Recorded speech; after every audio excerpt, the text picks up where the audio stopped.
Nice to meet you, Réka. How are you doing? Nice to meet you too. Absolutely stunning. Everything is fine. The weather is amazing in Norway, so it's like real summer, which is quite rare. Quite rare in Norway, right? And you are a legal advisor in Nordic AI. What implies your job position? Yeah, so being a legal counsel nowadays requires more than the classical legal task. So on one hand, I'm doing document preparation and consultation. I'm participating in contract negotiations. But since we're working on the tech field, this also requires now legal and business advice. So I'm helping Nordic AI to build the right business strategy that also gives them full compliance with the legal regulations, but still leaves space for innovation. Can you tell a little about your background, how you came to this job, maybe about your education, and what attracted you in this position? Yeah, so my first degree is from Hungary. I was a lawyer there. And after I finished university, for a year I was working just as a lawyer. But then I realized that I'm a bit bored. I need to learn more. So I pursued my second master's in tax law, which is extremely useful in this kind of cases, especially when we're trying to build an international business. And in the last few years, I started to be extremely interested in the technological field, which was a 180 turn for me because I was the kind of girl who tried to step back from the technological things and who always asked for tech support even if there's some adjustment needed on the email accounts and like that. But then curiosity won over my scaredness. Then AI and tech really caught my attention. So now I'm doing my third master's. I'm studying information communication technology law at the University of Oslo, Faculty of Law. So now I'm specializing in AI law, GDPR, and the compliance matters on the technical field. It looks like you have a heavy educational luggage and you are well equipped with all this knowledge in different fields that combine together for a great career. Do you think so? Yes, absolutely. So on one hand, I'm extremely enthusiastic about studying. On the other hand, I was a practitioner for 15 years on the field. So I led my own law office in Hungary and I was consulting mostly small and middle-sized companies on their journeys. And these companies always had a different background, came from a different field. So I'm quite accustomed to dig deep in regulations that are out of what I learned or out of my studies and represent a completely new area for me. This is also what motivates me. It's exciting and energizing to be able to learn new things. I think that your personality, you are so lively, energetic, so enthusiastic as compared to many people who are met in the legal space, which are quite boring talking and speaking only in some paragraphs from the books and quoting laws. So I think that you combine all this knowledge with enthusiasm and this ability to apply it in real life, not only in some courts and writing some legal papers. And I have several questions for you today, which are around your professional expertise. So the first one is the AI Act. It was formally signed in June 2024 and will be phased in over the next few years. How is Nordic AI prioritizing the new obligations, for example, risk-based classification, conformity assessments, during this transition period? Yeah, so the AI Act will start to apply in phases. So we also align our compliance system to these phases. And we're using a risk-based approach. So we're separating the compliance obligations based on the different risk categories. But we also keep in it that our systems are mostly not high-risk systems. And the AI Act is really generous with not high-risk systems. But we're aiming for a full, complete So we're not only tailoring our systems for the strictly necessary parts of the AI Act, but we're also trying to go ahead and apply a bit more, be a bit more compliant, be a bit more ethical. And by the time the AI Act deadlines will come, we will be already prepared and all the requirements are there before they become mandatory. Yeah, that's a smart move. I'm sure that you will succeed in this at this time. And my second question is balancing innovation and compliance. And we talked with your CTO, Medtech. He noted that United States startups go fast while European firms risk falling behind because of regulation. And from a legal risk perspective, where is the sweet spot between speed and compliance for a Scandinavian AI scale up? Yeah, that's the tough question. Trying to build something technological in the European Union. I say Union because the Scandinavian system is also embedded in the EU regulations. So technically, EU regulations apply to us. It's interesting. This January, 2025 January, the Commission also shared their thoughts that they will try to deregulate. So, for example, there was a proposed AI Liability Act, which was withdrawn because there was no stakeholder agreement, but also because in the last 4 or 5 years, the Commission and the EU produced hundreds of regulations, guidelines. So the whole field is floated with legal, and it is quite impossible to follow. So to find the sweet spot between compliance and between the speed, in our case, it's mostly compliance by design. So we inbuild everything from the first moment into our codes, into our products, because this is the way that if we do early integration, we won't have any problem later. And as for me, it's a great challenge because I have to do like quick legal sprints all the time. And as soon as something comes up, I try to monitor everything. I can't say I do monitor everything because it is impossible, but I try to monitor everything and let the board know in time what are the new adjustments that we need to make, and then they just apply them. Yeah, I noticed that Stefan put so much weight on the importance of overdoing, of putting everything in advance, so that when the hard times struck, then you are ready and you are prepared. Also, your contracts or your systems software is in compliance with these new laws. So my next question is about GDPR, and how do you reconcile overlapping requirements such as data minimization under GDPR and transparency duties under the AI Act when designing Nordic AI's products? Well, the GDPR and the AI Act, in my view, I would say that they are best friends. So they go hand in hand, they like to share the same interests, and I see them as complementary rather than conflicting. So your example, data minimization and transparency, it doesn't mean that if we follow GDPR data minimization that we can't be transparent by the AI Act. It just requires more discipline for us in what data is processed and exactly in how way and how is it explained. And using both regulations and applying both regulations actually help each other. So there is no conflict. There is just a bit more extra in applying both of them. Yeah, thank you for sharing. And I think that many people, they have misconception that whatever goes to OpenAI is this, or to artificial intelligence in general, just goes all over the world.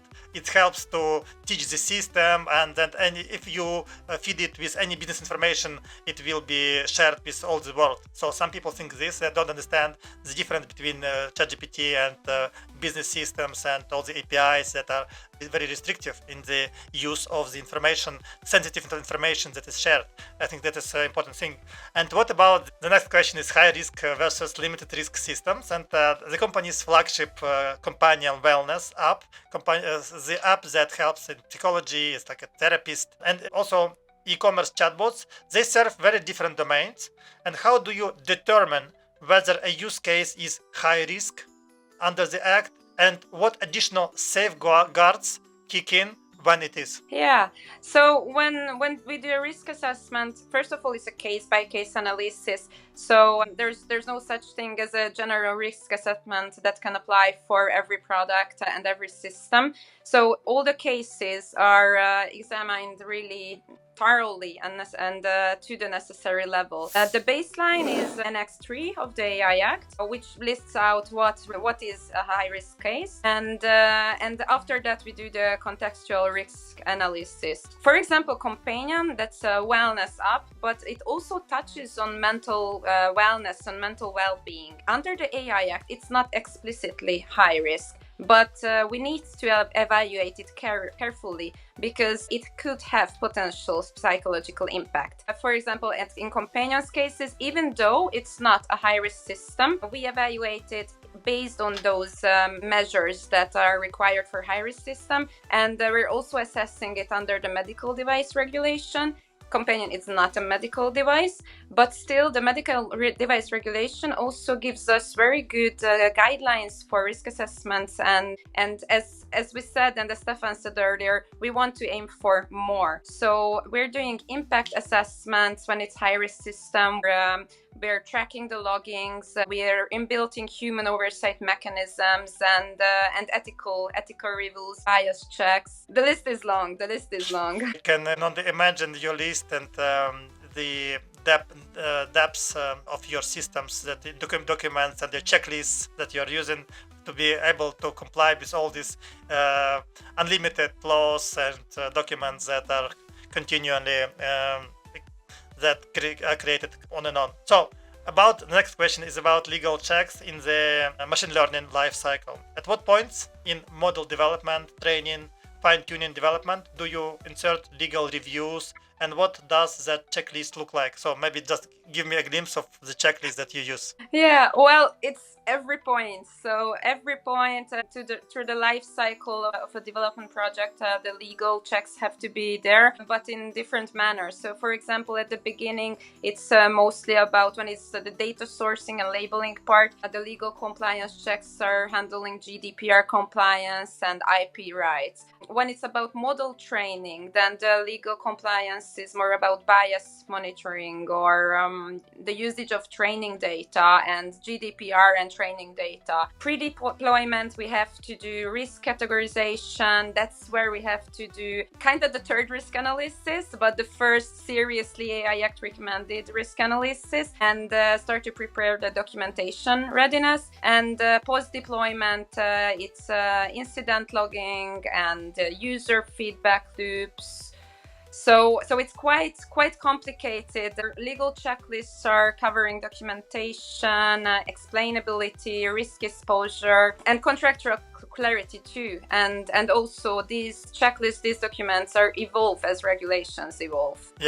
Yeah, thank you so for clarifying, and I see that. Thank you for putting these different categories that helps to understand all the process from beginning to the end. So what about the third-party models and open source? When Nordic AI integrates external foundation models like GPT or Claude, Anthropic or Gemini, I don't know which models are currently on the use. What contractual clauses or due diligence steps ensure downstream compliance, especially for copyright and output monitoring? Yeah, so that's a tough question, especially because these big platforms usually are not so flexible in modifying their contractual terms. We perform a due diligence on licensing terms, especially on copyrights and redistribution clauses. And we also monitor the known risk of the models, for example, hallucination. There's a lot of data out on each model and different risk analyses already out there.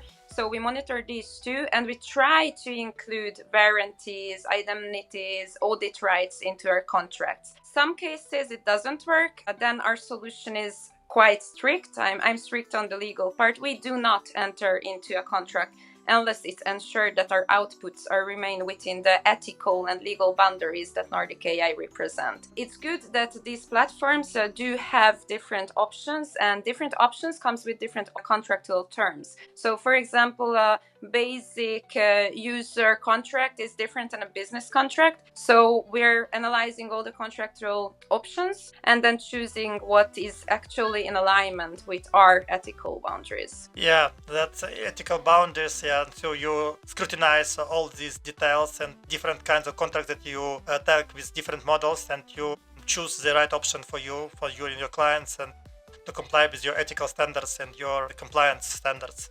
So the next question is about cross-border data flows. And Nordic AI serves clients both inside and outside the European Union, EEA. And which legal mechanisms, CSC, Article 46, GDPR derogations, are proven most workable for real-time chatbot traffic? Yeah, so our architecture is now designed for regional data handling wherever it's possible, especially for sensitive data or health data, finance data. But where cross-border data flow is required, I would say that standard contractual clauses will remain the main and most reliable mechanisms for us, but also supported with transfer impact assessments. And Article 49 derogations, it's like user consent. I don't really like using user consent as legal basis because first of all, it always can be withdrawn at any time. So it's a high risk for us. But also secondly, because a user needs to be informed to give a consent and to really inform someone about these kind of rights up to understanding, it's extremely hard. So maybe for low risk conversational data, if it's strictly necessary, we will use Article 49 derogations, but mostly I would say we're avoiding that. Yeah, thank you. That's a very deep answer and professional. Thank you. And the next question is about mitigating hallucination and defamation risk. From a liability standpoint, what policies or technical controls does Nordic AI use to catch or correct harmful hallucinations before they reach end users? Hallucinations and defamation.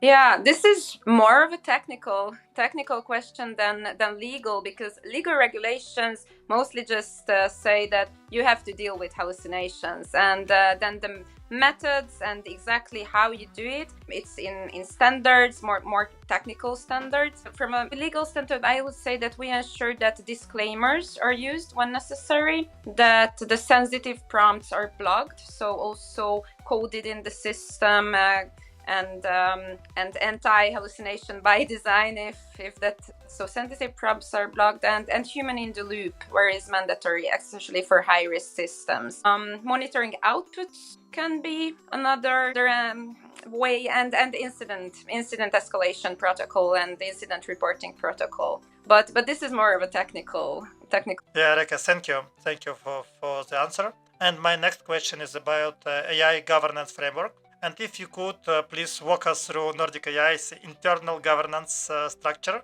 For example, ethics board, risk registers, incident response playbooks. How you keep technical and legal teams aligned? Yeah, so Nordic AI's governance combines formal and agile structures. Now it's a flat system, and our board includes stakeholders from tech, from legal, from product side. So even the construction of the current board is aiming to ensure that decisions are not made in a vacuum, and every stakeholder was heard out. Our alignment is maintained through cross-functional check-ins and shared documentation systems.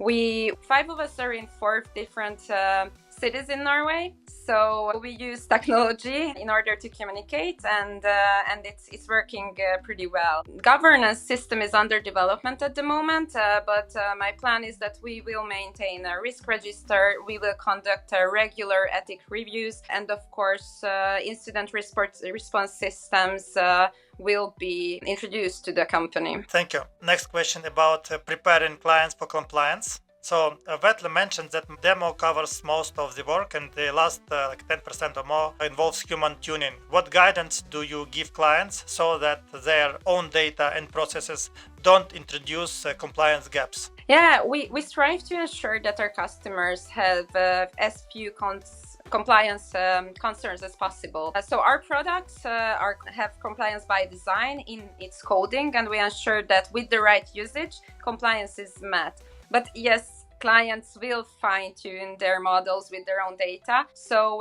we will offer advisory support to flag high-risk features, to suggest documentation standards, to guide them through transparency and the logging duties. So there is a way for education and to educate our clients, because that is the key to simplify the legal landscape into actionable, understandable steps for them. And we will help them in this. So yeah, the users need to do their homework to comply. And so it comes to the next question, which is about the small business edge. And many Nordic AI customers possibly are small and medium enterprises. So how can they practically meet AI Act documentation and monitoring duties without an in-house legal department? Yeah, this is where we plan to introduce a separate consulting service like compliance as a service, because our goal at Nordic AI is to democratize responsible AI and making it accessible even to the small and middle-sized businesses. So with this separate consulting service, it can be either a one-off or a regular consultation service. And in this service, we will also develop modular kits for SMEs, risk templates, simple privacy by design checklist. So if someone feels that they don't require for their system a tailored, specified consultancy, then they will be able to just use templates and have a more general guideline. Yeah, thank you. That is understood. And you actually help in your work on this legal advice, your legal advisor. So the next one is about the regulatory horizon scanning, which forthcoming laws. For example, I have some names that I don't know all of them, but just UK's Pro Innovation Framework, US and IST-AI RMF, Council of Europe's CAI. What kind of forthcoming laws are you tracking? And how might they reshape Nordic AI's roadmap? Yeah, so our primary focus now is the EU AI Act and the relevant EU regulations, such as the GDPR, the NIS2, ISO standards, 27,000, 42,000 standards, also Commission guidelines, truck law, IP law, and also forward. But we're also watching the US NIST AI risk assessment framework. That was one of the frameworks that you mentioned, not because it's binding for us, but because it offers practical operational vocabulary that complements the EU's more legalistic approach, and also for future development. So as we scale, these frameworks will help us to build a multinational environment, and we will be able to anticipate based on these frameworks what a multinational client might expect and to maintain best global practices. Yeah, thank you. For the next question is about the ethical AI beyond the law. Why do you think the legal baseline is not enough and Nordic AI voluntarily goes further, perhaps in bias audits, accessibility, or environmental impact reporting? Absolutely. So for example, speaking of Companion is the perfect case for this, because Companion, based on the AI Act, only has transparency requirements, and the only requirement is kind of to warn the user that, hey, you're speaking with an AI, and just based on the law, if we do this, we're compliant. But this is not enough for us. So I'm building my master thesis on this. My plan is to build a framework, an in-between framework that's less than the medical device regulation, but more than the AI Act, and gives a solution for this kind of softwares and GPTs and chatbots that are hanging in the in-between. And this is how we will and how we are compliant. That I am actively researching this matter and this regulatory gap and trying to fill it. Yeah, that's a very well-rounded answer. And my next question is about the lessons from other regulated sectors. So which best practices from like Medtech compliance or Fintech have you imported into AI governance? I would say that tech compliance from Fintech, I would borrow internal audit discipline and the traceability. That could be extremely and will be extremely useful for us, especially that in all the cases. And from Medtech, that's also what's more relevant when it comes to Companion. It's I would say the clinical risk assessment system the clinical risk assessment system, not in all its details, but the general principles and guidelines that we can borrow. In both cases, Fintech and Medtech, we can definitely learn from these sectors when it comes to explainability and how to document the reasonableness, which is a principle that's vital for us and in the AI landscape too. Yeah, thank you for sharing this. My last, not last actually, but last questions that I recorded here, but I have a few more. So Vettel said that Companion gives him a given job that helps people. What motivates you as a legal advisor in the AI space, and how do you measure success? Reduced risk, social trust, or something else? Yeah, so I realized that technology is not just transforming industries, but it's challenging our legal frameworks, our ethical assumptions, and our lives. And that's why I changed to this specialization, because I wanted to be a part of this solution, help to build systems that are innovative and serving people, human-centered, and legally sound. Lawyers bring a structure to the wild west of AI nowadays. So the most exciting part in this work is really shaping the legal structures around these technologies. And I envision a future, and Nordic AI also envisions a future, all the members, when AI doesn't just coexist but collaborates with people, where innovation supers human dignity and not just efficiency. So here we're building an AI, and we're also building trust. From day one, Nordic AI has been committed to human-centered, transparent, and responsible AI. So as a legal counsel, I'm extremely proud and grateful to be a part of a team that takes ethics as seriously as code. Thank you. And I'm sure about that, about the ethical and progressive approach of Nordic AI team. What about your personal life? I mean, Réka, outside of work, outside of your job hours, of work hours, where can we meet Réka outside of work? Yeah, so mostly in the Norwegian nature. I have two rescue animals, a dog and a cat. So I love to go out with my dog in the mountains. I'm also in love with water, any type of water. So you can find me on the water, next to the water, under the water, near water, somewhere on a boat or next to a boat. And I'm extroverted, so I have multiple friend circles and multiple programs. So I also just like to sit with my wine and talk with my friends, and if I have time to read something that's not legal, then I'm also That is illegal. that is illegal. Yeah. Then I'm reading classical literature. Maybe can you recommend me one or two books to read? Let's see.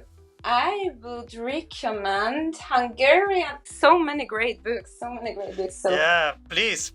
you got me there. But maybe I would say it's a Hungarian author, The Door, from Szabó Magda. So Magda Szabó, The Door. It's extremely emotional and captivating in its sense. So if you want to dig deep in human psychology and elderness, then I would recommend that one. But everything else also from Magda Szabó. She was amazing. So the name of the author is again, please, Magda Szabó. Mm-hmm. Okay, I will be fine, because I also have, this is only small portion of the books that I read. From my side, it's like this book. Now I put this, all the time I exchange it. It's called Outlive, about the science and art of longevity.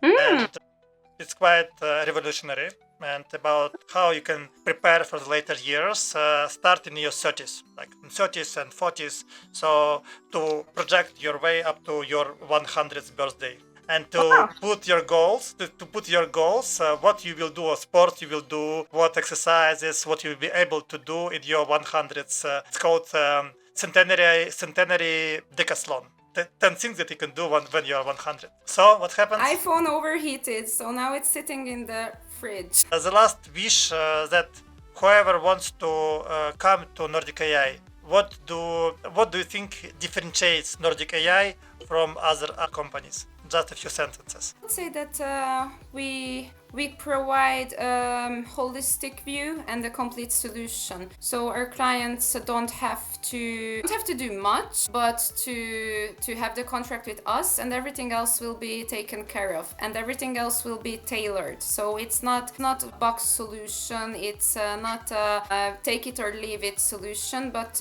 we can tailor everything to the exact needs and adjust to the exact layers and compliance obligations. And that also means that they will actually pay for what they want, and not more and not less. Yeah. Thank you, Réka. So, thank you, Réka. So it was a very lively and meaningful and intelligent interview that I'm sure that many people who are not into this so deep into this theme, they will try to think more about legal part of the process and to widen their perspective of what can be done and how you should approach it. So with so much advice for some deep understanding of how the laws work and how the system works, terms compliance and all these regulations. So I think that people will be lucky to start working with your I believe agency. that too. Thank you, and I enjoyed this interview a lot. And you think that you are so much enthusiastic and positive person that you bring a lot of value to the world and to the community and to the company. Thank you, Réka, for the interview. Thank you.